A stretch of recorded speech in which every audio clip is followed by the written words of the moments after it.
Saudara, sejumlah sekolah di berbagai daerah masih menghadapi kondisi bangunan yang rusak berat dan tidak layak digunakan. Akibatnya kegiatan belajar mengajar harus dilaksanakan secara bergantian dengan sistem shift. Bahkan sebagian siswa terpaksa menikmati program makan bergizi gratis di halaman sekolah karena keterbatasan ruang kelas. Kondisi memprihatinkan terlihat di SD Negeri Padahayu 2, Kecamatan Cikedal, Kabupaten Pandeglang, Banten. Bagian atap 3 ruang kelas ambruk, dan hingga kini tumpukan puing reruntuhan masih terlihat di dalam ruangan. Dari 6 ruang kelas yang dimiliki sekolah, 3 diantaranya rusak parah dan tidak dapat lagi digunakan untuk kegiatan belajar mengajar. Untuk menjaga proses pembelajaran tetap berjalan, pihak sekolah menerapkan sistem belajar bergantian atau shift.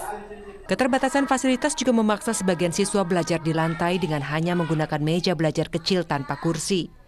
Pihak sekolah berharap pemerintah segera melakukan perbaikan agar proses belajar dapat berlangsung dengan aman dan nyaman. Kalau mengganggu ya disebut mengganggu, apalagi ketika musim hujan. Nah itu yang dikhawatirkan ketika musim hujan. Kenapa? Karena tanahnya pada bocor, akhirnya siswa dipindahkan ke kelas yang sebelah, yang atas itu. Kondisi serupa juga terjadi di SD Negeri Tanggirejo, Kabupaten Grobogan, Jawa Tengah. 4 ruang kelas mengalami kerusakan berat dan dinilai membahayakan jika tetap digunakan. Akibatnya, ruang kelas yang masih layak pakai harus digunakan bergantian oleh 2 rombongan belajar. Sementara siswa kelas 1 dan 2 menjalani pembelajaran dengan sistem shift. Keterbatasan ruang juga berdampak pada pelaksanaan program makan bergizi gratis. Karena ruang kelas terlalu padat, para siswa memilih menyantap makanan di halaman sekolah. Jadi istilahnya itu terserah ke anaknya. Kalau anaknya mau makan di dalam ruangan, yo silahkan. Mau di luar seperti ini silahkan.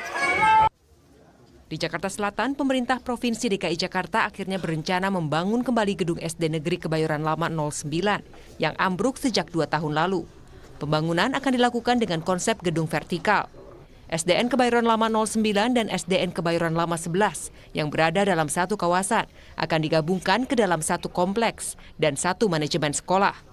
Dan lahan SDN 11 akan difungsikan sebagai akses masuk area parkir serta ruang terbuka untuk mendukung berbagai kegiatan ekstrakurikuler siswa.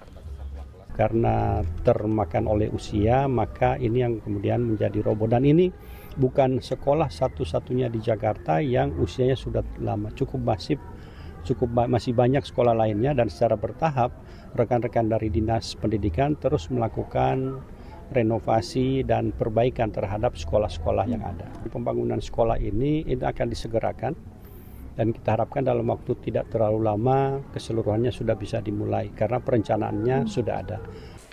Sebelumnya, Gubernur DKI Jakarta Pramono Anung menyatakan apabila anggaran dalam APBD belum tersedia, Pemprov DKI siap menggunakan skema pendanaan alternatif seperti dana Corporate Social Responsibility atau CSR, maupun sumber pendanaan lain yang sesuai ketentuan agar pembangunan sekolah dapat segera dimulai tanpa harus menunggu proses penganggaran berikutnya.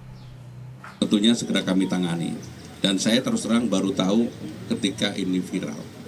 Jadi lapangannya memang Jakarta yang begitu luas, seringkali kalau bagi saya yang viral-viral itu malah pasti saya kasih atensi khusus untuk segera diselesaikan. Jadi untuk SD Negeri yang di Kebayoran Lama ini segera akan kami selesaikan.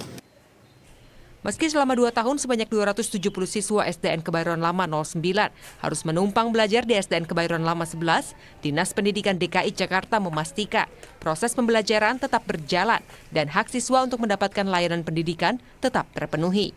Tim Liputan Kompas TV.